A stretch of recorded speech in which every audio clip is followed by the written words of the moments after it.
With the Butt Kicker Gamer 2, what you see and what you hear is what you feel.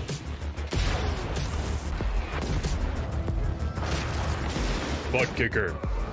The future is feeling.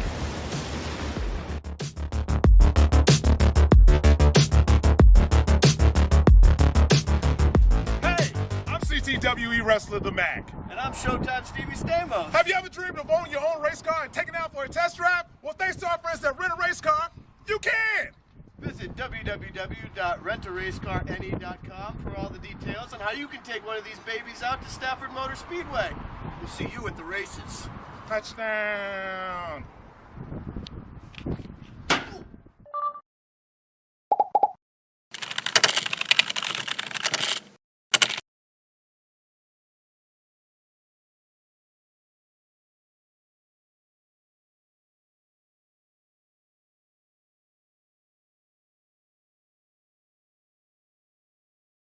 Are you good?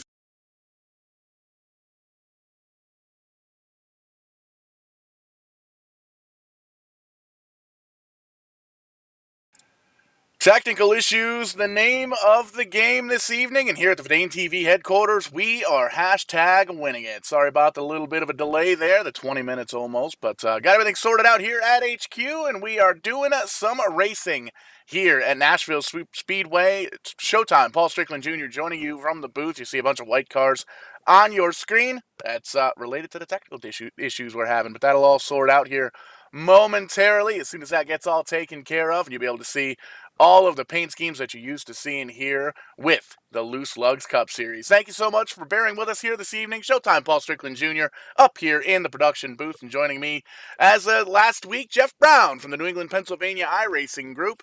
Great to have you here, Jeff. Getting ready to watch some iRacing here. Oh, absolutely. And Nashville Fairground Speedway is a fan favorite. Driver favorite. It's been a track that's been around for years, and it looks like there's some great opportunity for this little speedway on the horizon. So we get to see the Loose Lugz guys shake it down tonight. 150 laps. 100%. You can take a look here. 27 laps in, 150 on the docket here this evening. Wayne Bowen up in the front, and Jimmy Absher up in second place. Great to see the 18 car running up towards the front, holding on to a podium spot right now. Matt Mackin in the Hendrick Motorsports number 9 machine running in third. Kenny Capola, Tim Wortman Jr. rounding out the top 5 so far, and got some action on the track all the way around this little speedway here in Nashville, Music City, USA, as it were. And it looks like a little, don't want to call it conveyor belt action, but it looks like everybody's minding their P's and Q's early on here. Yeah, so far so good. Wayne Bowen's been dominant so far. Of course, Darrell Waltrip, known for the Western Auto Colors back in the mid-'90s, and when he first branched out, started his own team. That Denny Hamlin throwback to good old DW's probably one of the more infamous schemes. I mean, certainly the one I remember most of DW's late-stage career in. But that's certainly an appropriate car to be dominating the field tonight. And that's one of the cool things here about the Lugz Cup Series is they all run NASCAR paint schemes, and for the most part, NASCAR sponsors and NASCAR teams as well. So you'll see the Hendrick Motorsports guys working together, the Joe Gibbs Racing teams working together. You can see the 11 and the 18, P1 and P2 currently, and Wayne Bowen rocking that yellow banner on the top of his windshield, letting everybody know that he is, in fact, still a part of this championship chase that we've got going on here.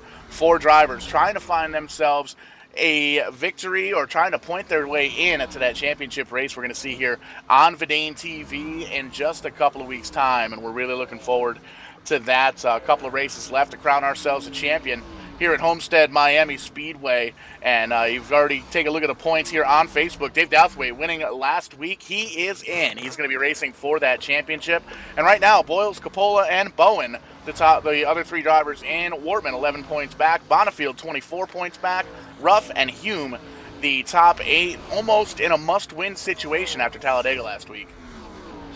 Bonifield certainly found himself in that situation. He made an unscheduled green flag stop a few laps back. He's running 2 laps in arrears to the leaders right now, so his hopes are pretty well shot, at least for this week. But David Douthwaite's running 10th right now. He can breathe easy. Everybody else, the door's wide open. And you can see all the way around this racetrack, lots of different lines. There you see a good shot of Keith Hume Sr. Keith Hume Sr. in the South Point Casino number 1 Camaro. Kind of running by himself right now. Still got that yellow banner on the top of the windshield.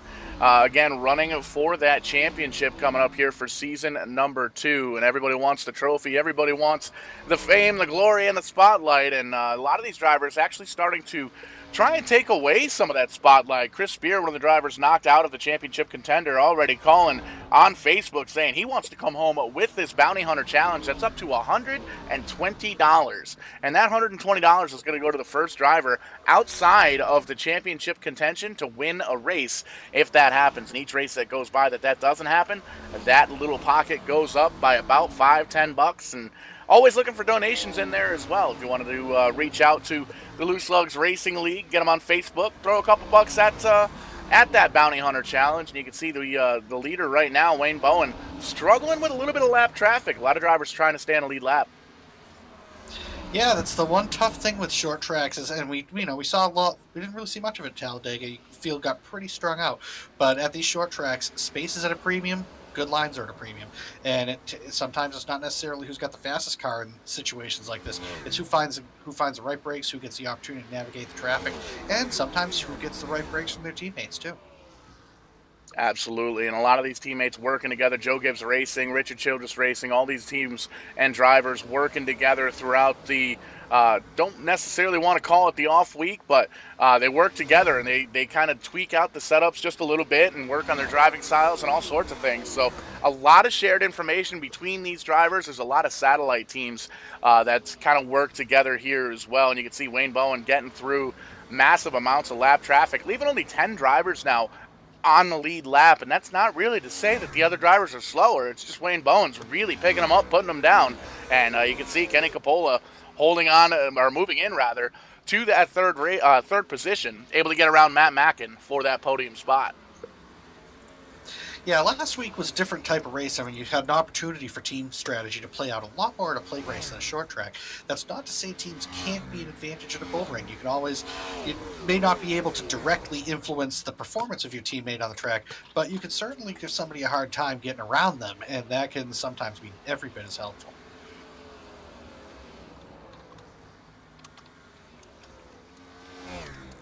Relatively quiet around the racetrack, but lots of battles all the way around. You can see Tim Wortman in that double hot machine trying to get up to the 9 car, but we've got a lot of the lap traffic kind of mixed in here throughout these leaders, and everybody seems to have a relatively decent car going around the track. We take a peek at the number 5 car, one of the championship contenders, Ed Boyles Jr., running in the 7th position. Kevin Ruff right in behind him, a little throwback to Dale Jr.'s DEI days. The number 8 car, Goodyear on the hood and the quarter panel. It's kind of a neat little throwback paint scheme there. Always good to see the red number 8. Keith Hube Sr. right in behind him, and Dave Douthwaite in the 34 car. Up a couple of spots from where he qualified, rounding out the top 10.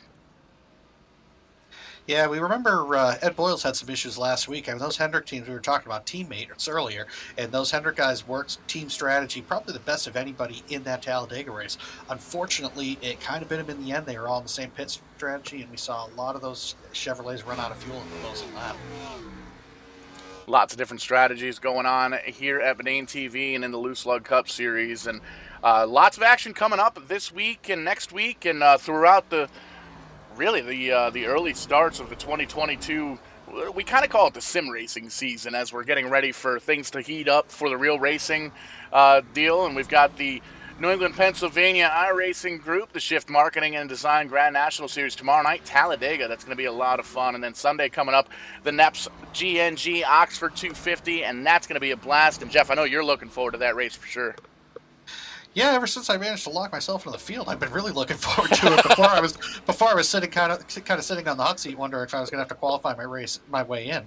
But no, the 250 is going to be a blast. You know, I mean, for those of you not from New England who are following along with us tonight, the Oxford 250, obviously one of the biggest races in New England, probably the biggest race for Fender cars these days.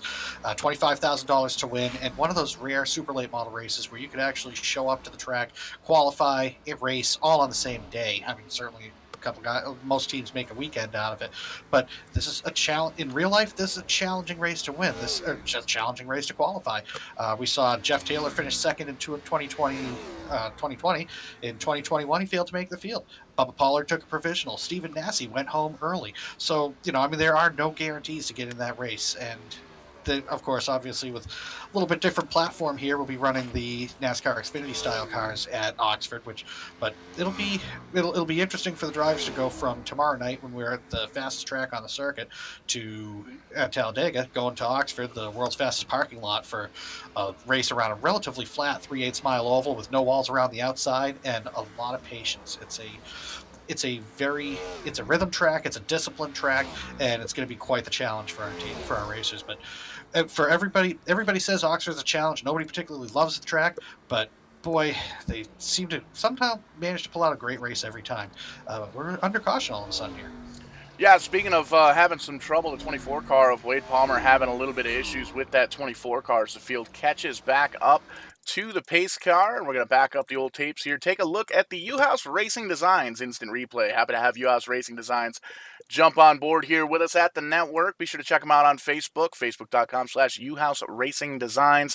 Lots of iRacing paint schemes, button boxes. My button box is in the mail. Really looking forward to getting that thing hooked up here at HQ, and we'll be sure to post a review and some videos on it. But take a peek here. Going to focus in on that Exalta number 24.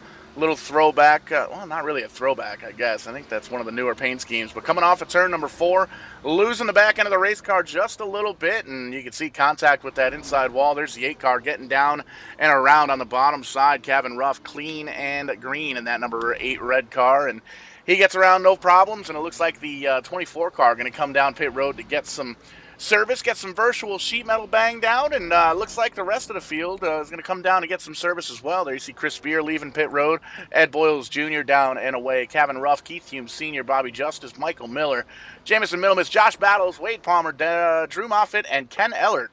Dave Douthwaite coming down pit road here as well. So business is about to pick up, and it's feeding time at the zoo on lap number 55.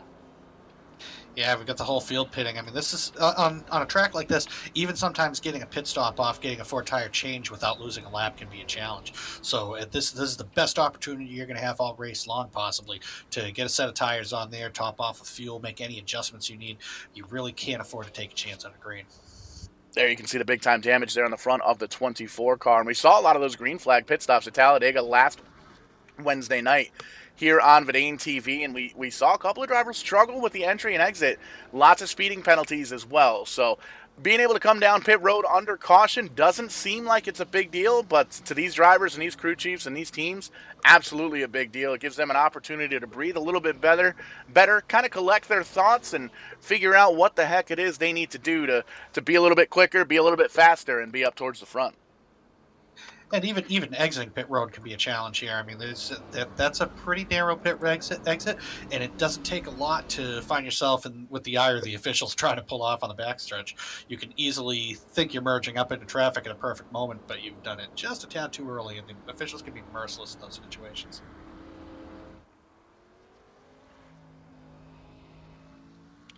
So under caution here at Nashville for the very first time on lap number 56. We'll see if we can potentially talk to our race leader. Lots of issues here tonight in Vidane TV, but I think we got them all sorted out. We'll see if we can get the booth-to-car communication. Wayne, you got a copy? Yes, sir. I got you, bud. Hey, man, lights are off on the pace car. We'll do this quick. Lining them up 2 by 2. You got what it takes to stay up there? It's going as planned right now, but, we still got about 100 laps to go, so just nice and smooth. Take care of the tires, keep the fenders on it, and just be there at the end and see what we can do. 100%. You got work to do. Get back at it. Good luck. Thank you.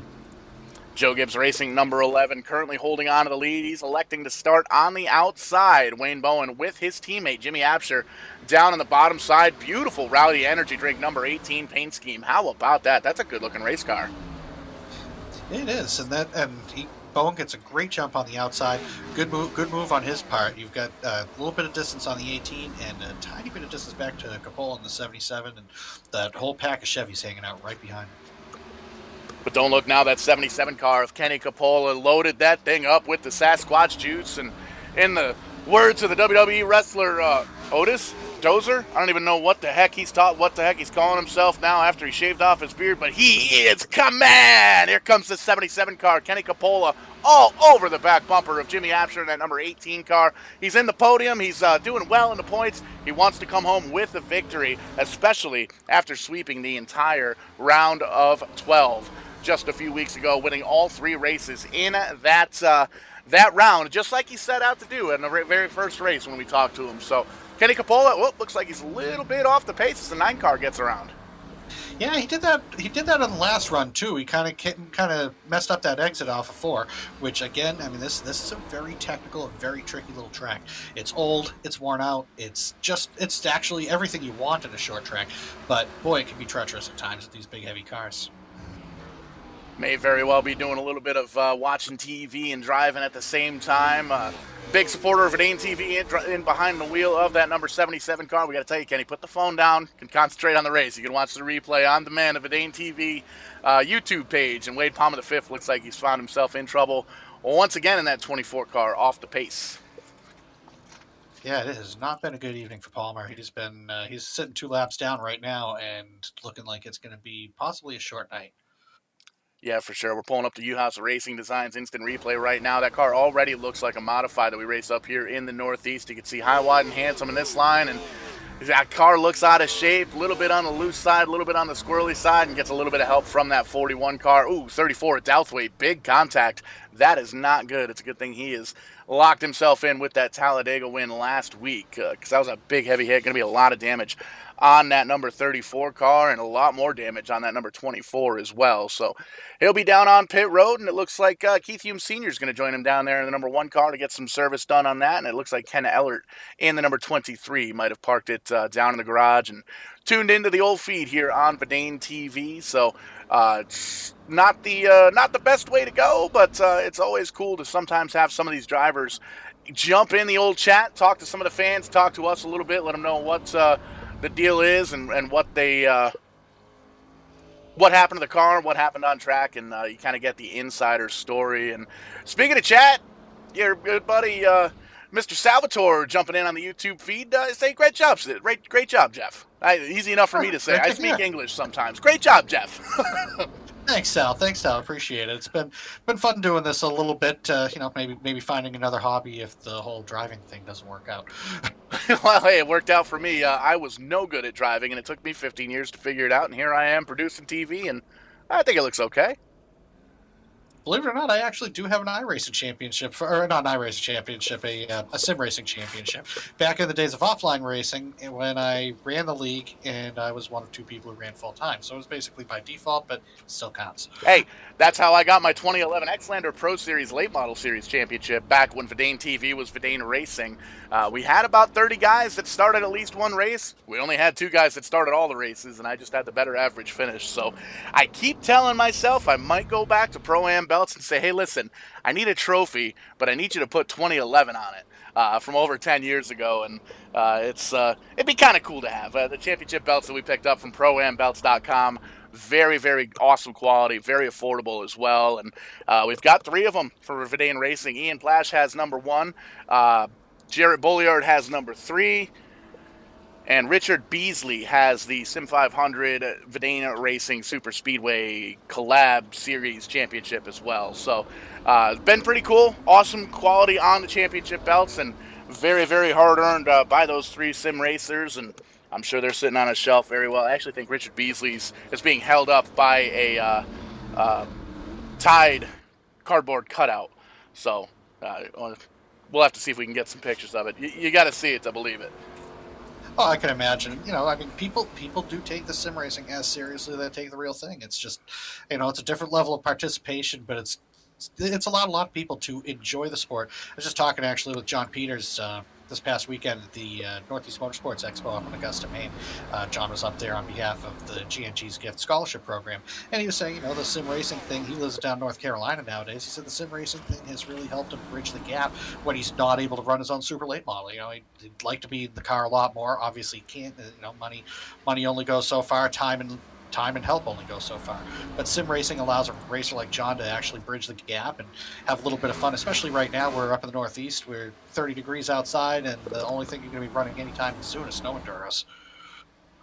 Yeah, 100%. And GNG's gift for 2022 going to Garrett Lamb, and very excited to see what he's going to be able to do this season with that little bit of extra coin in the old coin purse. And pretty cool to see that that's going to be around for a couple of years. The support behind GNG's gift was rather amazing. Lots of support, and we keep telling everybody every chance we get here at Verdane TV, go on social media. Pick one. Pick any of the outlets, Twitter, Facebook, YouTube, whatever it may be. Look for the hashtag #RacingForGNG and just find out how many lives that Mr. Peters touched in racing, at the racetrack, outside of the racetrack. And that's why we're really looking forward to putting on one heck of a show this Sunday for GNG's Oxford 250 at Oxford Plains. It's going to be 250 laps of wall-to-wall or bumper-to-bumper and door-to-door racing, but going to be a lot of stories throughout the night as well. Oh, absolutely. Again, for those who aren't as familiar, we got GNG is Grand National Greg, a guy by the name of Greg Peters, the young man from Westbrook, they call him. Came out of Westbrook, Maine. He's a local racer from the state of Maine. Ran at Beech Ridge Motor Speedway, at Oxford Plains Speedway. Had quite a career there. Then had the opportunity to work with his son and a number of the young drivers growing up in Maine in that cohort. You have Evan Bollier, you have Dan Winter, you have Wyatt Alexander. Jason Ricker, all these young guys, and maybe some not so young guys in there too, who grew and experienced racing through Greg, and Greg was a bit there as a supporter for them. As John got on with his career, Greg was able to help him along the way. Greg lost a battle with cancer this past summer, and John found the opportunity to establish GNG's gift along with his mother and his sister as a way to honor their dad and his legacy in racing, and also the goal that he had, which was to help any racer he could along the way. And it's a great opportunity, like you just said, Paul. They awarded it to Garrett Lamb this year. Garrett's a racer, another young racer from Maine. He runs in the Pass Modified series, kind of like a short track street stock modified hybrid car. And he's done very well, won a few features last year, probably one of the front runners for the championship in 2022. And with that extra $5,000.09 for Greg's traditional number 09, that'll help along. That helps tire bill, it helps fuel bill, helps keep the car on the racetrack, helps keep the car in victory lane. Yeah, 100%. We all know that even sim racing's not all that cheap anymore. You and I were kind of talking back and forth here. It's just money, right? But racing is an expensive sport. It's an expensive hobby, and it's an expensive way of life. And it's awesome to see that a tragic event kind of turned around and turned into a little bit of glimmer of hope. And it's pretty cool to see. And again, very excited to see that G&G's gift going to be sticking around for a couple of years and probably way on beyond that, because you'll notice whenever you go to the racetrack, there's always somebody there that's helping, that's willing to help you out. And I know anytime you go to Stafford Motor Speedway, anybody that's ever looking for help, they kind of look over to that purple and white fleet of cars. I think we had 8 cars at the track one time with the Rent a Race Car stable, and Gary Senior, Gary Spinato Senior and Junior, Paul Verricchio Jr., Butchie, all the old timers out there that have been at the racetrack for 50, 60, 570 years, back when it was a horse racing track. They know how to get around that place. They know what to do with the setups, and always more than willing to help you out. And that's something that's I don't want to say we're missing at the racetrack nowadays, but it's not quite as common as it used to be. No, it's a lot harder because the money and the parts just aren't, it's not anything where you can cobble things together like you used to. But at the same time, I've heard it said, a couple guys up here who are with another main racing podcast have said more than a few occasions that the actual racing on the track is only really about 5% of why people are involved in this sport. It's the people, it's the community, it's a sense of belonging, and that's tremendous, and that does still exist out there, and it makes you proud to see when a team can roll a backup car out of the hauler and say, hey, take this out, get a few laps in, I want to beat you on the track, I don't want to beat you in the pits. When teams are lending parts to each other or trying to, you got 3 teams trying to work to rebuild a car that somebody just wrecked out, people lending a couple body panels here or a spring there. That's what racing's all about. It's something you really don't get the opportunity to see in other sports. Racing's different like that, which is why we all appreciate it and why we have programs as GNG's gift is only one. There's charities of that sort memorializing great racers all over the country. Anything you can be involved like that. It's an opportunity to give back a little bit to your own community. Oh, for sure. And it's one of the stories that really, it's one of my favorite racing stories, and I got to watch it live on TV. Wasn't there at the track, but a couple of years ago, I don't remember what year it was, but Norm Benning put on a hell of a show at Eldora, raced his way into the heat race, but completely demoed his truck. And the look on his face was an absolute shock when guys from 6, 7, 8 different teams, all different uniforms, all different sponsors, manufacturers, came over and started ripping and tearing on his car to try and get it put back together for the feature, and they didn't want anything in return. And that's one of the cool things about racing. It's the camaraderie. Yeah, you want to beat the guy on the track, but you want to make sure it's a fair fight. So anything you can do to kind of lend that hand out a little bit, whether it's a part or a little bit of elbow grease. And that's kind of what we see here in iRacing, especially with the Lugz Racing Cup Series.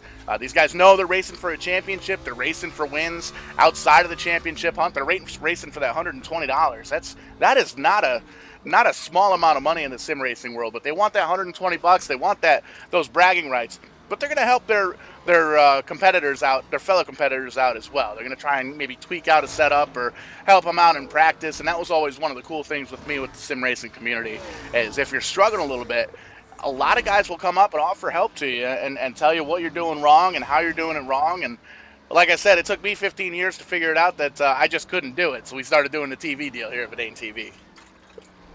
I'll tell you who's not struggling right now. Wayne Bowen has this field covered. He's gapped out ahead of second place Jimmy Absher quite a bit there. He's actually closing in 11th place David Douthwaite, and he is flying. I don't know. I mean, it's going to take a major traffic incursion here to slow that 11 car down. Yeah, that Joe Gibbs ride is definitely hooked up. He's got about a second and a half over his teammate, Jimmy Absher, in that 18 car, who I can imagine is running the same setup, at least a similar setup. And this is really what Bowen needs. He needs to come home with a win here. Just less than 60 laps to go, working lap number 91 of 150 on the docket here this evening. And Bowen came into tonight 4th in points, 11 points over the bubble over Tim Wortman Jr., who's back in 6th. So Wortman really needs to kind of pick it up. Coppola came in 12 points to the good, and he's currently in the top 5. So tight points battle, and these guys need to come home with a win tonight, this week, so they can go on to next week and test some things out, see what they need to do. You don't want to get yourself into a must-win situation in the last race before the championship. No, that's the worst position to be in. At least any chance you have to lock something in early. It's like when we were doing qualifying for Oxford a couple weeks back, or last week, we, you going out there for a heat win, and it's like, hey, if you win this heat, you're locked in. You don't have anything to worry about. Any chance you can get to lock yourself in early, and Wayne Bowen's out there doing that right now. David Douthwaite, yeah, he can kind of, he's a lap down now. He's running 11th, but he can kind of cool his heels. He's locked in. He doesn't have to do anything reckless. Some of these other guys on the fence, they're going to have to start scheming. They're, and maybe your strategy is not really going to get to play out here. You've got 55 laps. The chances of another caution really changing the complexion of this race, probably not that heavy. The most it's going to do is close up traffic. Now, the question is going to be tire wear. Is the 11 car, he's pulled out. He's actually lost a little bit of ground getting past those lap cars there. But the real he's gained it back now. But the real question is, will he have toasted those tires off if there's a late race restart? And we've been under green for quite a long time here at this point. These guys putting on one heck of a show here at Nashville. And we can take a look on the left-hand side of your screen. The NTV scoring tower, 18.22 is the best lap for Wayne Bowen. And that's all race long in the 97 laps. And that's what everybody's time is there on the right. If you look now, switching it over to last lap time, almost a full second slower than what these guys were running on fresh tires. So you can bet that on the team communication back and forth between the crew chief and the driver, these guys begging and screaming for tires. Now at this point, if they came down, they'd be able to make it, but do you want to risk coming down on under green and taking that risk with the caution coming out while you're on pit road? Now, I'm actually watching the battle here for 9th place. Last two cars on the lead lap here. You've got Keith Hume Sr. and you've got Jameson Middlemiss. Both of them putting on a decent show. They're the only two cars really racing closely, but they're just about a second in front of the leader. That could, at some point they're going to have to calm it down a little bit and let Bowen by, or are they? And that's just it. Do they calm it down? Do they get single file? Do they figure it out and let the leader go by? Or are they going to keep on fighting to stay on that lead lap? There you see Wayne Bowen right on the back bumper now, the 16 and Middlemiss. They don't want to go to lap down, and they definitely don't want to give up position. And you can see Wayne Bowen going to take a peek on the inside now and seeing if he can get around that Middlemiss machine. And it looks like Kevin Ruff's actually come in the pits. He was running up in 8th, so it looks like a possibly an early end to his afternoon or evening. We'll see if he comes back out. But he's he's coming back out. Looks like he might have had an issue on the track. But tough break. He was running up in 8th. Probably had a decent chance to at least place, at least kind of keep himself in the hunt. But at this point, he's setting himself for a must-win situation into next week. And with 48 laps to go, he's got enough fuel, he's got enough tire to make it to the end. If this thing stays green, that may very well work into the favor of the 8 car. If he's able to make up some time here, we're going to have to keep an eye on that 8 car because he's going to be running much quicker on fresher tires than everybody else. You can see him getting around Chris Spear there and driving away relatively easily, already gapping him there on the straightaway. So that's going to be something to keep an eye on. Keith Hume Sr. coming down in the 1 car, Tim Ortman Jr. in the 00. So that 8 car might be in the catbird seat, kind of pressing the issue here with green flag pit stops. Yeah, this may have been a scheduled stop, and in that case, we're going to have to keep an eye on what the leader does at this point. I mean, this is going to change things up quite a bit. And we've seen pit road strategy change the way a race structure works. And we've seen guys that have been out front, like we've seen Wayne Bowen here tonight. Now almost 3 full seconds over his teammate Jimmy Absher, able to get through that lap traffic just a little bit better. He knows he's got a quick car. He's got the car to beat the fastest car here at the racetrack. If he comes down pit road under green, he runs the gamble that everybody else is facing right now. If the caution comes out, you end up getting stuck a lap down. You lose a bunch of track position. But if everybody else comes down, they get their fresher tires, they're going to be able to make up a whole bunch of ground on you as the leader. It's almost a lose-lose situation as everybody gets around this racetrack. And the further out front he gets, the more opportunities the guys in behind him have to kind of put together a game plan. Oh yeah, and I'll say from experience that this pit road here at Nashville, as we see Wayne Bowen coming in for tires, this pit road can be a really tricky entry. You've got that little narrow gap you have to shoot between the 2 walls there to get on pit lane. That you got to be really cautious coming in. Bowen in, Absher in, Middleman still down on pit road. Miller battles Moffitt and Ellert still on pit road as well. We see Chris Spear has inherited the lead, but still has to come down pit road, as does Mackin and Coppola there in a second and third. Coppola sliding on around Matt Mackin in the 9 car up to the second position. So Chris Spear up front, you'll notice he doesn't have that yellow windshield banner. He wants to try and come home with the victory here tonight, so I bet he's going to try some out-of-the-box racing here at Nashville. And at this point, you're really just hoping that the caution doesn't fall, because that'll throw your whole strategy right out the window. I mean, you could end up with 3-4 cars on the lead lap at that point. And at this point, still only 3 cars on the lead lap after pit stops. We still have 2-3 cars on track that have to come down and make their what presumably will be their final pit stop of the evening. And the Spire Motorsports teammates currently setting 1 and 2. Spear and Coppola trying to at least get one of those cars into championship race. 77 of Kenny Coppola still came in the night 3rd in points, completely swept the round of 12, winning all 3 races in that round, and came into the final championship round here with a lot of momentum and a lot of confidence in behind the steering wheel of the number 77, and he's got a teammate in Chris Spear, who's very fast as well and is able to kind of help him out and do a little testing, bouncing things back and forth. And you can see here, I imagine these guys are going to kind of try to work together with some strategy towards the end of this one. Yeah, you got to wonder if they're going to try to nurse those tires as long as they can. I mean, they're going to lose some ground on the track, but let's see where Wayne Bowen is in relation to the leaders here. I'm trying to dial him up right now. Back in 5th. Yeah, he's back in 5th, but he's about a quarter of a lap behind, 1 lap down. So I mean, he's at this point he's easily got the lead if this all cycles around. This is a big if. Taking a look at the lap times there for Wayne Bowen and comparing them to our leader. If we can get the right buttons pushed, trying our best here at ANTV. We do everything we can. Boom, there we go. There you can see the comparison between the last 5 laps of Wayne Bowen, our 4th place driver, and our leader. That just changed. Nope, leader's still the same. It's my first day. Leader's still the same, but Wayne Bowen's clicked off his fastest lap of the afternoon, 18.181. So, I mean, on those fresh tires, that car is hooked up. Yeah, and there you can see we finally got it sorted out. The lap times almost a full second, a second and a half on lap 111 quicker with those newer tires. So Chris Spear, Kenny Coppola, Ed Boyles still out on the racetrack at this point. Need to try and hope for something. Hope for a caution to potentially come out, maybe trap some of these guys in the back of the pack, come down, get 4 fresh tires, but losing a lot of track position on time on those older tires. Yeah, it's always a gamble you take. I mean, you can stay out there and hope you can make it last to the end. It's nice to have that extra set of tires in the pits, but at the same time, you can get yourself stuck in a position where sometimes that set of tires is just collecting dust. I mean, you hate to kind of waste that set if you never get the opportunity to throw them on. At this point, you almost feel like with 32 laps remaining on the clock, you're almost committed to staying out if you have the fuel to do so. And you can see right there that 9 car of Matt Mackin has a lot of front-end damage, missing the hood on that race car, has definitely seen better days, but with those fresher tires, drove around our leader, Chris Spear, like he was standing still. So there you can see Wayne Bowen now all over the back bumper of Chris Spear, going to get himself back on the lead lap. So now 4 cars on the lead lap, and Wayne Bowen smells blood in the water. He's going to try and get around these lap traffic cars and see if he can race his way back around the leader once again.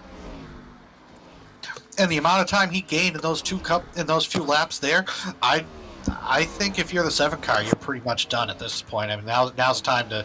But what do? Do you stay out and take the 2nd, 3rd place, or do you hold on to some tires and hope for a caution? I think at this point you hold out and wait for the caution, because how else are you going to finish? I mean, you come in the pit now, you're losing a lap, you're losing 2 laps, you're going to lose a lot of ground to these leaders under green. One of the things that's playing in the favor, though, of these 3 drivers still out on track is they've got that extra set of tires, one more set of tires, as it were, down on pit road, and looks like still the same 3 drivers out on track. Spear out front, Coppola in 2nd, Boyles in 3rd, Bowen in 4th, and Tim Wortman rounding out the top 5 so far. And you can see that 11 car pretty hooked up, getting around some of this lap traffic. Ed Boyles, though, going to give up 3rd place in that number 5 car. He's going to come down, and you got to figure, is this going to push the issue here for the 7 and the 77? Got to be running on fumes at this point. Yeah, I'd like to have a little more insight as to what they're running for a fuel strategy because it just seems like they're waiting an awful long time on those old tires. They're pretty much dooming themselves to maybe finishing just outside the top 5 at this point. There's a lot of teams that are getting an opportunity to get some green flag laps in. And you can see Spear and Coppola been out on 70 and 69 laps on this run. Everybody else coming down after 55 laps, and there we see it. We talked about it so much, they're just going to come down and change the tires. 33 car, Guy Bonifield, a lap or so down, he's going to come down and get some tires, as well as the leader, Chris Spear. Kenny Coppola in the 77 going to come down as well, get 2 tires. Get 4 tires jacking up the left-hand side of the car. He'll be down and away, and there you can see Wayne Bowen going to pass these guys with ease going into turn number 1 as they still sit on pit road. So Wayne Bowen, when he came down pit road, may very well have been the time to do it. And just like that, caution flag comes out once again, and this is going to throw a monkey wrench into a lot of plans here. Oh, what a tough break. I mean, Coppola, now this actually may not be the worst break in the world for either Spear or Coppola. They'll come out with lead lap position, but Coppola kind of scrubbed the wall a little bit coming off pit lane. I'm not sure if that's what drew the caution there, but it might just be enough. I mean, hopefully we'll see what happens to them here. Yeah, it actually looks like Ed Boyles Jr. in the 5 car finding himself a little bit of a wobbly entrance there. You can see tries to hold on to the car coming out of turn number 2. Everything looks okay. Shooting down into 3. I think this is where the trouble starts, and you can see something amiss with that car. Just not able to hook up with the track, and you can see spins out there. Doesn't hit anything and brings out the caution flag. Jamison Middlemiss in the 16 car gets by no fuss, no muss, and there you can see the leaders coming up and catching that yellow flag as well. So it'll be interesting to see here, Jeff, where these guys line up. And it looks like everybody's going to come down pit road here and kind of top off, bang out some sheet metal, and see what we get. Yeah, might as well. I mean, if you have nothing to lose, you don't have that many cars. Well, we got 9 cars on lead lap right now after that. So we'll see what happens. I think a few of those might actually be wave arounds, but all the same, I mean, you're not going to lose that much by coming into stop. I just can't imagine you're going to get any sort of advantage on tires, but you definitely want to make sure that you have, having a full tank kind of gives you a little more balance in the car, a little more weight balance. You get a little better feel that way, perhaps. A little bit differing pitting on different laps here for some of the leaders. As you can see, everybody appears to be coming down pit road to change tires, get some fuel, and kind of set out the leveling gear here. And it looks like Chris Spears going to hold on to the lead with that number 7 car. But we have to look all the way back to 8th place to find Kenny Coppola. And you can see he's right in front of the leaders by a couple of cars. So he's going to have to drive around here and catch up to the tail end with 1 to go. Once that pace car turns those lights off. So it works out pretty okay. Looks like we're going to end up with 11, 12 cars on the lead lap. Everybody's going to be on the same fuel strategy. Everybody's going to be on the same tire strategy. And when we get that restart, going to be about 20 laps to go here in Nashville. 20 laps is still plenty of time on a short track to make anything happen, though. I mean, it doesn't take much. And that's exactly what these drivers are looking for. Bowen trying to lock himself in to the championship hunt by winning. Came in tonight matching his car number above the bubble, above Tim Wortman Jr., who's now in the 3rd position. Boyles trying to lock himself in, as is Coppola. We made mention a couple of times here tonight. Coppola in that 77 car won all 3 races in the round of 12, sweeping it and moving on into the round of 8, and had a halfway decent run at Talladega last week, but wants to have a better run, wants to have himself a win, so they don't have to come in to a must-win scenario, as are the other half of the top 8, Wortman, Bonifield, Ruff, and Hume Sr. All these guys pretty far back in the playoff point standings, so they need to come home with a victory, and they need to kind of get the momentum working in their favor here, because we've only got a couple of races left in the season. Exactly. Bonifield and Hume both off the lead lap. Ed Boyles lap down right now. So that's going to jumble things up a little bit. We're going to probably see a new look to that top 5. And oh, by the way, anybody outside of that top 8 that doesn't have that yellow windshield banner on the top of their race car, they have an opportunity to win $120 if they come home with a victory. And we're seeing the pace car on pit road with the lights on. Still under caution here with 20 to go. That's a new one. Now the lights are off. That's odd. Yeah, it looks like they tried to extend the caution to help juggle up some of those lap cars, get them back up in lineup here. You can see the pace car coming back out, so we'll probably get the green flag by this time here. As you can see the rest of the field closing on in to the back of the pack there. Everybody tightening up, so it looks like we'll get the green flag of this time by. And 20 laps to go. It's going to be a dogfight. Bowen on the top side, Spear on the bottom side, and Spear making the best of those pit stops. Stayed out for a long time on track and ended up on the same pit strategy as everybody else, currently holding on to a podium spot. We'll see what that Sevens car's got with the lead. Absolutely, and we've got Jimmy Absher, who had been running second pretty much the whole feature. He's back in fifth right now, kind of got held up in the pits there, but we'll see if he has the muscle to get around those three Chevys up front. We're racing all the way around the track, had a lot of long green flag laps, green flag sessions in this one. Oh, the 18 car of Absher loses it, spins on down to the inside wall, taps that concrete wall. Nothing major on that, but he gets enough to bring the caution flag out. Once again here, we'll back it up and take a peek. We kind of saw what happened live there, but tough to see what was going on behind the race car. Again, it's not that hard to overdrive it off the corners here. You think you're fine, and next thing you know, that car just kind of snaps around on you, and you end up hooked into the infield. It's not a fun feeling at all. And there you see it on the U-House Racing Designs instant replay, that exact thing, and it's really tough. And a lot of the focus is on the tires itself. You just ran 70 laps on a set of tires. You really had to get in there and baby the car just a little bit. When you put fresh tires on, really loosens the car up quite a bit, and that happens at a lot of different racetracks in real life and in iRacing. So these drivers having to kind of work with all sorts of different handling race cars here at Nashville, especially as we get into the long going here. And this caution flag going to give these guys an opportunity to kind of cool the tires off just a little bit. And with the new tire models that iRacing has come out with over the past couple of years, kind of adds a little bit of realism to it. There's rubber buildup on the track, which you can see up by the wall. As the tires wear off the race car, it kind of sticks to the racetrack and makes it a little bit squirrely, almost like racing on marbles or little rubber balls as they were. And the tires are a big thing here in iRacing, so they want to hold on to any kind of strategy that they've got, whether it's keeping the tires cool or keeping fresher tires on that race car. Absolutely. If you've never had the opportunity to race in iRacing, it really, I mean, people will always joke about the line, it's not a game, it's a simulation. But that's kind of the truth of it. It's a very intricate simulation, a lot of different inputs, a lot of feedback that comes back to the driver. And, you know, I mean, you'll hear drivers like Justin Bonsignor said a couple times that he kind of struggles with this, that it just doesn't seem to be a where am I going with this here? He said he can't drive it with the seat of his pants, basically. You know, you don't feel it in your butt the same way that you do with a real race car. And that's tough on a guy, but at the same time, there's a lot in each car. It's not just point and go. It's not your Cruising USA. It's not your old NASCAR racing game from the 90s with Ned Jarrett introducing you.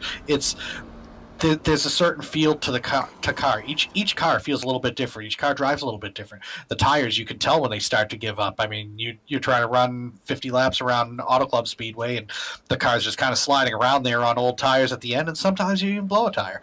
I mean, there's a lot of inputs that go into this. It is a very, very complex thing to get the feel for, and with that, you really have to start managing your equipment. Yeah, it's a sport that really utilizes all five senses, sometimes even a sixth sense, which is hard to explain in the world of racing, but if you know, you know. And but real quick, before we go back green, as the lights are off in the iRacing pace car, and you can see Bowen and Ruff going to make up that front row, Wortman, Spear, and Coppola in the top five. But the very first time I was at Stafford Motor Speedway, way back in 2011, I was actually in a street stock race, then the Dare Stocks, and I had to fit myself in the rent-a-race car. I had told him to put the fat guy seat in there because I'm a big old boy, and I got down to the shop, and I remember Gary Sr. looks at me and says, "Kid, you got any racing experience?" And I said, "Yeah, I'm an iRacer. I'm a sim racer."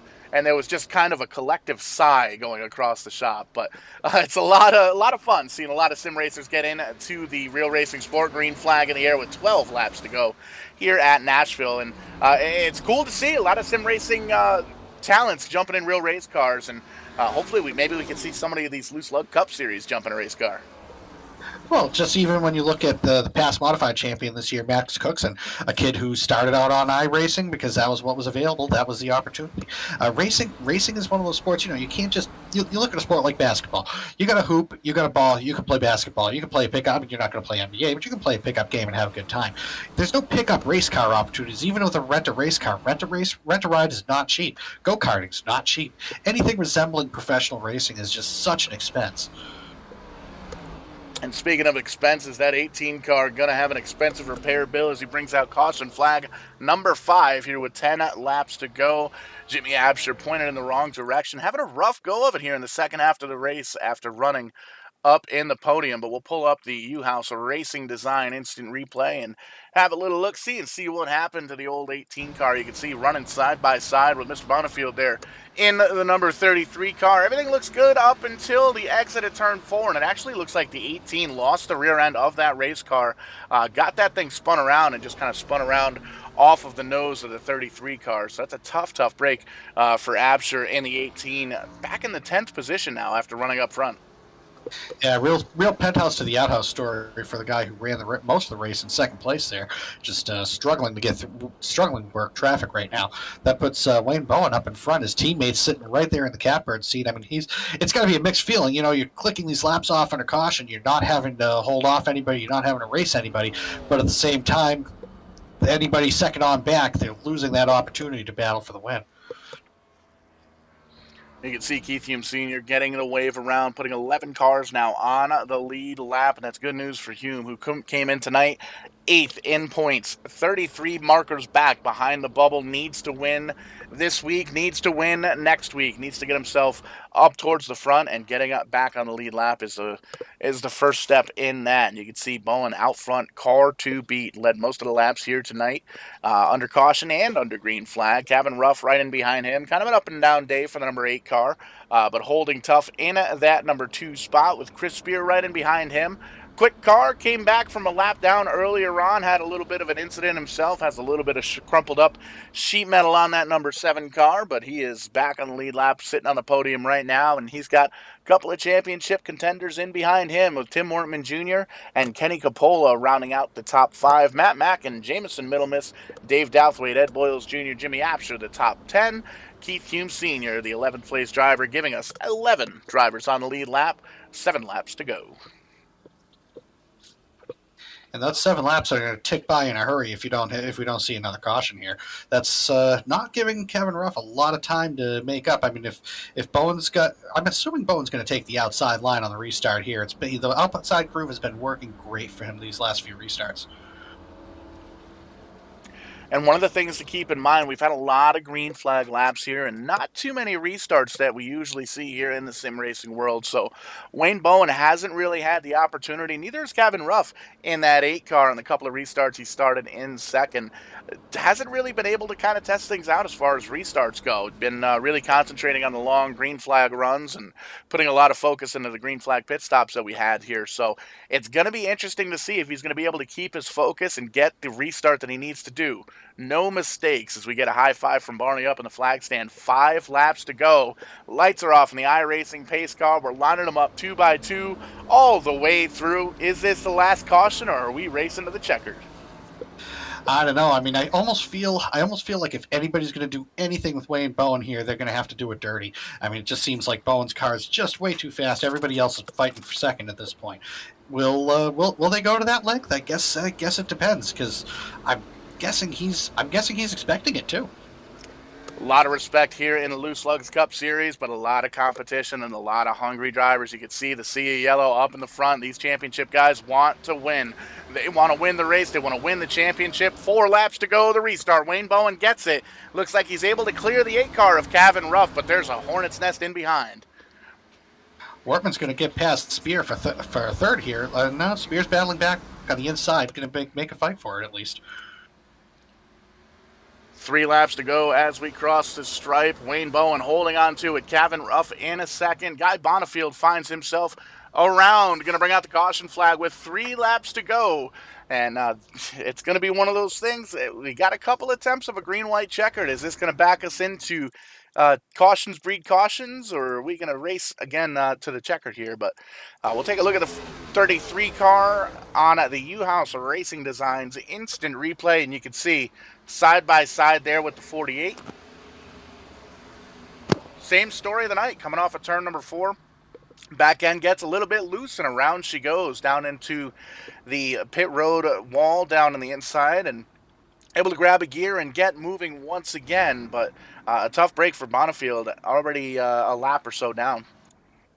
Yeah, and battling with a lap car that's 5 laps down besides, you hate to see a caution come out from that, but that, sometimes it's the way it works. There's only so much real estate out there, and frankly, you don't always know who you're racing. Sometimes it's a little bit too late. That hole closes up in a hurry. Yeah, when you're side by side or bumper to bumper with a race car, a lot of times the instincts take over. You don't really look on what lap you're on, what lap they're on. You just want to be in front of that guy that's in front of you. So definitely an understandable mishap there. And Bonnefield's going to go a lap down. It looks like the 2 car going to get the free pass, giving us 12 cars now on the lead lap. And what that tells me, Jeff, we've got 12 drivers that could potentially come home with the win here in this green-white checkered. Indeed, but this looks like this is our last attempt at a green-white checker for the night. Well, first and last, I should say. So, but yeah, this is going to be interesting. This is where you drive by instinct. This is where you don't have time to think about what's going to play out. You have to go. You have to go. All instinct and all driving by the seat of your pants, and that's what these guys are good at here on Wednesday nights, the Loose Lugz Cup Series. Season 2 here, getting ready to crown ourselves a champion in a couple of weeks' time here at Homestead Miami Speedway, live on Verdane TV, and it's all coming down to these final couple of races. A handful of drivers, 8 to be exact, that are racing, still eligible for this championship. Everybody else still eligible to race, but 8 drivers eligible for the championship. Mr. Douthwaite in the 34 car has already advanced. He won Talladega last week, so he is good to go for that Homestead trip. Going to be racing for the championship trophy then. Boyles, Coppola, Bowen came in on top of the bubble in the good, but they need to have themselves a good run. They want to come home with a win to try and lock themselves in. Wortman, Bonnefeld, Ruff, and Hume Sr. on the bottom half of that bubble. They need to get themselves a good finish, need to get themselves a victory as well to try and get into this playoff 4, into the round of 4, the fatal 4-way, if you will, to crown ourselves a champion at Homestead Miami Speedway.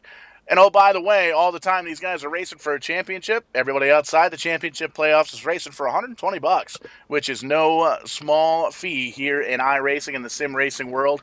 Going for the Bounty Hunter Challenge that was put up by league officials. And every time a race goes by that a championship driver wins, that pool goes up just a little bit. And that's going to add a lot of excitement, especially when we come down to the championship race, where there's only 4 drivers gunning for that championship and a field of 25, 20, 30, almost 30 cars battling for that little bit of cash. But lights are off in the iRacing pace car. 11, 8, 3 laps to go. This is going to be a shootout. Absolutely, and again, will something dirty happen? I don't know if we've seen any indication that that's going to be the case. Clean and green most of the night here. Great racing at Nashville. Green flag and popsicle sticks up in the air. 2 laps to go here at Nashville. Kevin Ruff having a phenomenal run down there on the bottom side. Washes up the track, gets into Wayne Bowen, takes out Chris Spear in the 7 car as well. Still green flag racing. Caution flag is going to come out. I believe this race is official, and I believe Kenny Coppola is going to be the winner. Oh my gosh, that's a what and I feel bad for jinxing it there, because you certainly didn't expect that. It looked like they'd done a lot of give and take, and then it looked like Ruff kind of put, I don't want to say push the issue, but he certainly showed a little more aggression on that restart, showed he wasn't willing to bend, and then it all came apart from there.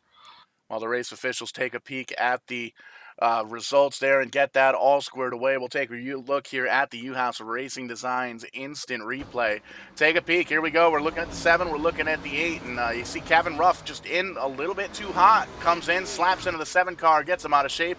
Collects the 7 down there as well. The 52 involved, the 1 involved. A lot of these championship guys involved there as well. Great shot of a very frustrated driver there under the helmet of the number 8 car. But taking a peek back here on the racetrack, looks like we're still behind the pace car, but I believe the checkered flag is waving. So we're just kind of parading them around and letting everybody know the 77 car won. Yeah, it's a solid run for Coppola. He just kind of hung in there all night. Just sat there about 3rd, 4th, 5th, but he was in position to capitalize when all the leagues got together there. Yeah, rough finish for sure, but Coppola coming out on top, having himself a win, locking himself in to the championship round of 4 here at Homestead Miami Speedway in just a couple of weeks' time. Wortman having a good run here in second as well, came in 11 points behind the good in the championship standings. And Matt Mackin outside of the playoffs, but still having himself a good run for his teammates there as well. Dave Douthwaite, last week's winner, finishing 4th, and Jamison Middlemiss rounding out the top 5. Kenny Coppola burning him down, making it official, calling it a win here at Nashville, and again, locking himself into that Homestead Championship race. And we're going to talk to the top 3 drivers here on our post-race show, as we always do, and we're just going to get them lined up. We'll let the smoke clear, so to speak, before we get down to Kenny Coppola. But a great race here, Jeff. Oh, absolutely. I mean, it's one of this is short track racing. You spend about 150 laps expecting that this is how it's going to play out. You've got one dominant driver, absolutely has a field covered, but that last caution flag really gave everybody a chance. Like you said it yourself. There are 12 drivers here who could still technically win. All it takes is one slip, and that's what we got at the finish. But can you blame them? Can you really blame them? Everybody knows this is a high stakes race. Whoever wins this, it's not just, this isn't just a win here. This is punching your ticket to the finals. This is punching your ticket to that championship race. Now Kenny Coppola, he can breathe easily from here on out. 100%. Big time stakes in the big time racing here for the Nashville Music City 150, and you can hear the crowd going wild. You can hear them chanting, Sasquatch, Sasquatch. Kenny Coppola with the Sasquatch juice loaded up in the 77 car, heads up driving to avoid that calamity in the top 3, coming home with a win. More importantly, Kenny, locking yourself into the championship round of 4 at Homestead. How you feeling, brother? Let's go, man. Oh, yeah. Great race here. Honestly, I don't know if I deserve that one. I made some mistakes, got in the wall. Wayne, unfortunate, brother. You had a hell of a race. This one was all you, dude. But stuff happens, man, and I was at the right spot at the right time and seen a hole and just put her to the floor, man. Hammered down to the front and on to Homestead Miami Speedway here in 2 weeks' time, and had a pretty good car in the top 10 most of the night. I mean, we made mention Wayne Bowen absolutely on rails here in that 11 car, having a little bit of mishap there with the final couple of laps and bringing out the caution. What was going through your mind as you saw those leaders, the top 3 there, get into it, especially with your teammate up there with Chris Spear in the 7? Honestly, man, I didn't even have time to think. I knew I just wanted to gain as many positions as I could. It was all my teammates right in there, and obviously didn't want to wreck anybody, but with the points as close as they are, I needed to get as many points tonight as I could. So I seen a gap, I seen some wrecking, and took my chance and made it through there.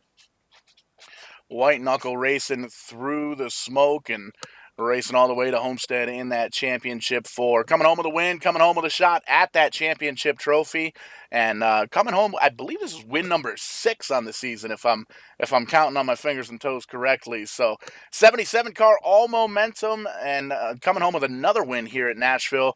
Kind of take it easy next week. Potentially go for a win next week, but more importantly, going to be racing for that championship. And Kenny, we know you don't do it alone. You got some great sponsors, great teammates. I want to give you an opportunity to give all those folks a shout out. Let us know who makes it happen for the virtual 77 car. Yeah, I want to give a big shout out to Premier Racing Setups for taking a chance on me and sponsoring me as one of their house drivers.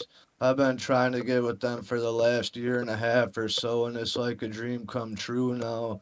Want to thank Warrior Racing, SimX Pro, Sim Speed Shops also on the car as a sponsor, Paul's Poppers, Warrior Wraps. I want to thank my buddies and my brothers at RCR, Spire, Front Row Motorsports.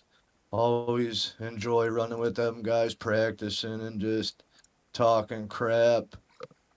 Want to thank my wife, first and foremost, let me do this every week, and all of my supporters and friends that watch this every Wednesday night. Always putting on one hell of a show in that 77 car. Momentum on your side, heading towards a championship here in a couple of weeks, potentially, for that Spire Motorsports 77. Congratulations, man. Celebrate this one big time. Thanks, buddy. Have a good night, man. You too, brother. And I'm going to kick it down to Jeff. You caught up with our second place driver, I believe, the 00 car of Tim Wortman Jr. Looks like you've almost caught up with him. Yeah, there he is. I have. Tim had a quiet night going tonight. Just kind of sitting there, watching out for yourself, and came away with a great second place finish. How did that all unveil? How did that all come together for you in the last couple laps? Man, it's heartbreaking right now to have another 2 races in a row. I really need a win to lock into the championship round, and to just lose it like right there at the end. I didn't know me and Kenny were battling, for the win, and you can't foresee what's going to happen off the corner there. And he got to my corner, so I played it safe because I thought we were just running for 5th. And that hole opened up, and he was already 2 car lengths ahead of me. So just barely lost it last week at Talladega, and but good finish. All I can do is make podiums and hope that other guys have bad luck. Absolutely. You had a couple of you had the whole top 3 basically crash out in front of you there that opened the door. How does it feel to come away? I mean, you talk about the heartbreak of losing out on a close win, but how's it feel to still pull off that second place finish after the hardship out front? It feels great, but really in the practice earlier in the week, I was one of the fastest people, and I made an adjustment right before the race started that I felt like I lost about a 10th a lap. And I wish I hadn't made that change, but I also feel like with as fast as I was in practice, it allowed everybody else to go and work harder, and they ended up getting me. You've got one more week to get that win to punch your ticket and advance to the final round. How do you feel about your chances for next week? I'm always really good at 1.5-mile tracks. I think you'll definitely see us battling for a win or at least a podium again next week. Great to hear. So, give you a chance to thank those who helped you get to the track this weekend. Who keeps this 00 car on track for you? Definitely got to thank the teammates. We all work together on stuff, but we work on setups. But then when it comes race time, we all end up running something different. So, the RCR guys and Spire guys, that work together on this. Got to thank Oconee Hill Products, great Amazon storefront, Tactical Arbitrage, Scan Power for making great e-commerce software. Chris Beer for putting a great wrap on the car. Just hopefully we'll go get him next week. Great run for you, Tim. Paul, it looks like you've caught up with our third place finisher. Almost did. He got away from me a little bit there, running down pit road. Third place finisher Matt Mack, and see if we can catch back up with him here. I'll get him back. Roger that. But great run here tonight, and crazy finish here in Nashville. And while we wait on Matt Mack, and we'll see if we can potentially catch up with Wayne Bowen. Kind of a heartbreaking run. One of the fastest cars, if not the fastest car, all night long. What happened there in the late going, Wayne? Just too many cautions there at the end. Sooner or later, it's bound to happen. But I got a good start up there on the high side, and I left plenty of room down there, and getting a run up off of 2, and I don't know if he got loose or what he did, but just come up the track and just doored me and put me in the fence right there. So just a shame it went down like that. I told y'all last race, 11 car going to be the car to beat from here on out. And that's going to be the only way they beat me, and that goes for Vegas and Homestead. That's the only way they're going to get me. So we're going to go to Vegas next week, and we're just going to pick up where we left off today. And hopefully this time we can get to the end and get that checkered flag. But that's the best driving car I had all season. I never even run it hard. It was flat hooked up. It's just unreal how good it drove. Just took my time the whole race. Like I said, just try to keep the tires on it and the fenders, and just come up a lap short, I guess. Getting pretty good at these interviews here, Wayne. You answered all 3 of my next questions in one breath. So that was pretty good. Yeah. Well, I'm trying to do it without using no profanity. That's my second language. So, but it's just racing, At the race at Darlington, Cavan got me on the restart, and I accidentally got into him in 3 and 4, and then I bumped him up the track, and I went on to win.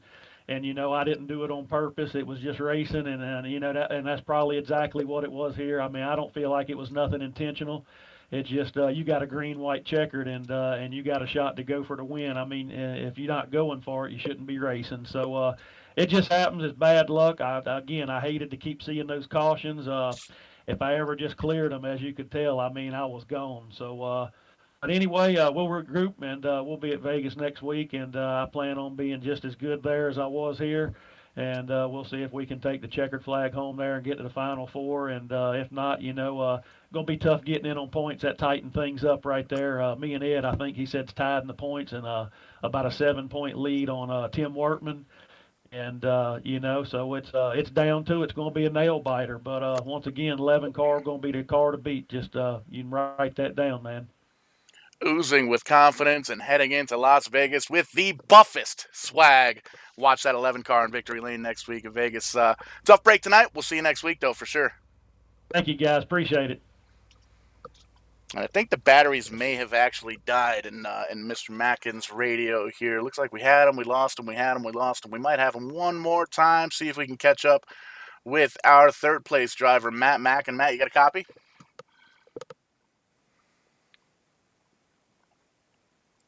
That's a solid maybe. Matt Mackin, Paul up in the booth. You got a copy?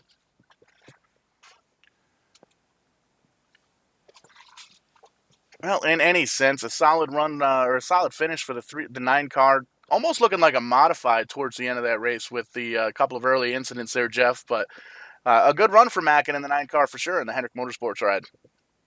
Absolutely. We talked about some cars that went from the penthouse to the outhouse. I feel like Mackin was one that went from the outhouse to the penthouse there. I mean, it was another quiet run on the evening, probably just, back half the top 10 with some damage. I mean, salvaging a decent day for sure. But that final wreck, Mackin kind of wove his way through that, came out with a top 3 finish. I mean, you really can't complain about that. That's a good end to the day. See if we can get Matt one more time here. Matt's Paul up in the booth. You got a copy, bud? Hard no. Those batteries in the radio are dead. No communication with the 9 car. But coming home third here tonight at Nashville, but I can see hanging out around the 9 car, kind of peeking his head around the back driver, the 7 car, Chris Spear, kind of hanging out here on pit road. Chris, a little bit of a struggle here this week. How was the race in the eyes of the 7 car? Oh, tonight was going to be a lot of fun, Paul. I mean, the 7 car, our whole team was really looking forward to this race. It's a short track. It seems to be kind of where we kind of excel at, along with Wayne and Jimmy and the JGR bunch. But we're looking forward to duking it out. And thought we were going to have a battle for the finish there at the end, but unfortunately it ended under caution. Yeah, and it ended up under caution with the leaders kind of getting into each other there. What was going through your mind when that happened towards the end of the race? Well, the first thing was, man, I guess I should have went outside. That's what Kenny did, and he got through it. When we restarted there on the outside, the 4th position was really kind of where you wanted to restart all night. You got a great jump on whoever was in second that started on the inside in 3rd place, and I definitely did right there. I kind of left Tim in the dust there. Just was able to get a great restart. And instead of trying to keep it on the outside and kind of following Wayne through there, I decided I was going to arc the corner late and try to get the power out of the corner. And I did. I almost was side by side with Cavan, but unfortunately Cavan was already sideways.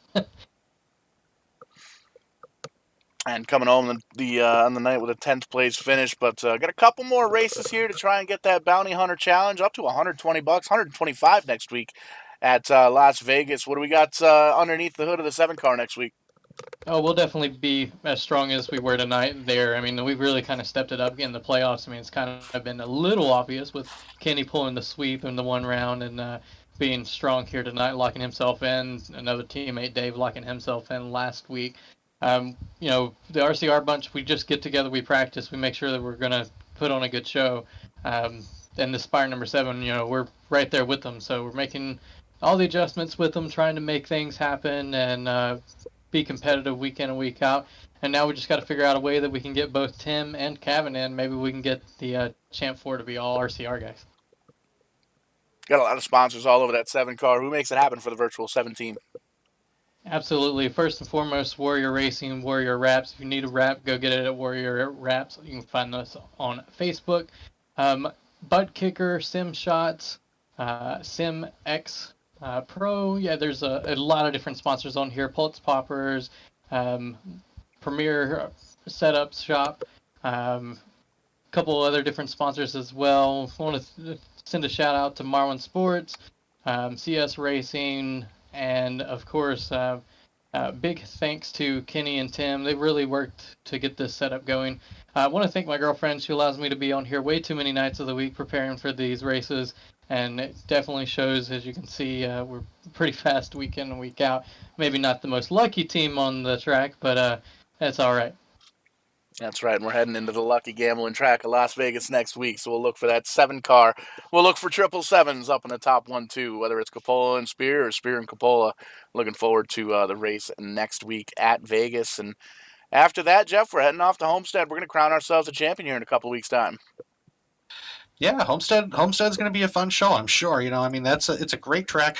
I heard it said a while back that what makes these tracks, these coastal ovals seem to always benefit. Tracks that are a little bit closer to the ocean just seem to wear a certain way that's conducive to racing. And I think it was Matt Weaver actually that pointed that out. Interesting observation. It explains Darlington and explains Homestead for sure. And Homestead's a great place for a finale. I mean, you can kind of run the outside there if you've got the nerve to do so, and they'll put on a good show for sure. So Douthwaite locked in at Homestead. Coppola locked in at Homestead right now. The rest of the top 4, Wayne Bowen, Ed Boyles Jr., both tied for that 3rd position. Tim Wortman Jr., Guy Bonifield, Kevin Ruff, and Keith Hume Sr. in a must-win situation next Wednesday night right here on Verdane TV at Las Vegas. We go racing for 100 laps out on the West Coast where it's hopefully a little bit warmer than where it is here in Southern Connecticut. But that's going to do it here for us tonight, here for the Loose Lugz Cup Series, the Nashville Music City 150 here at Nashville Speedway. Showtime, Paul Strickland Jr., alongside Jeff Brown in the booth. Calling it a night here. We'll catch you on the flip side when we do. We'll be doing it live.